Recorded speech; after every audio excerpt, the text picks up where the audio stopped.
this whole thing that of the term itself of Hinduism, I think was a much later construct. It was only in the 1830s when the British first started using this term to mean anybody who was not a Muslim and a Christian and a Parsi and others in India. They were all Hindus, and they would be clubbed under this ism of Hinduism. And about 60 years later, in 1892, was when the Bengali scholar Chandranath Boshu, he first coined this word Hindutva in his book in Bengali about Hindutva and its history and so on.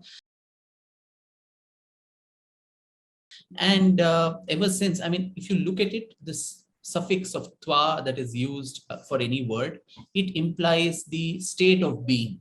So if you are a woman, nari and naritva, your state of being a femininity. Similarly, a man, purushatva. So similarly, the state of being, the essence, the state of being of that particular adjective is what Hindutva is. So to that extent, Hindutva and Hinduism should actually be synonymous to each other just by the word. What is in English Hinduism is in Indian languages which don't have the ism thing. Correct. You have it as Hindutva.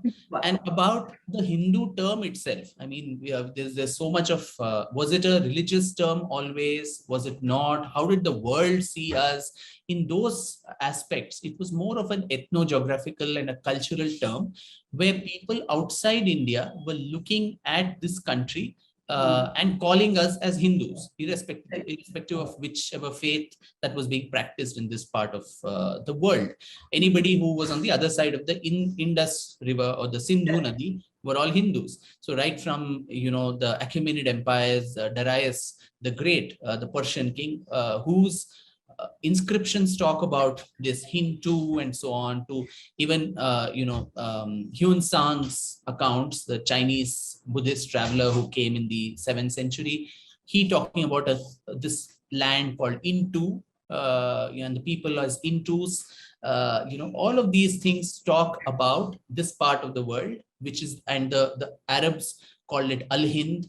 So, the word Hindu itself not necessarily all the time had religious connotations, because for us it was never there. We always called it Sanatan Dharma, right? Something that is, and Dharma there is also not religion, but a way of life, a way of morals and ethics, and the Raj Dharma, the Pitru Dharma, Putra Dharma. Similarly, a Sanatan Dharma, that is unending flow of water, flow of knowledge, which goes on and on, irrespective of who comes and goes.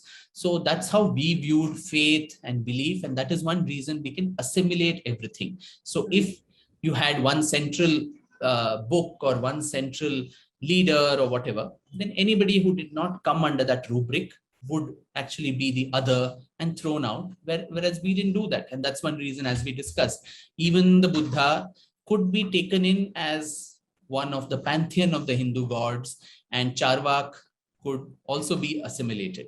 So this is etymologically, if we look at Hindu, the word, or Hinduism and Hindutva being very similar, that's what it is. Please remember to subscribe to us and switch on the notifications for this channel.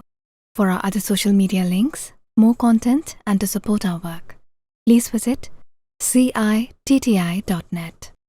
Dhanyavad. Namaskar.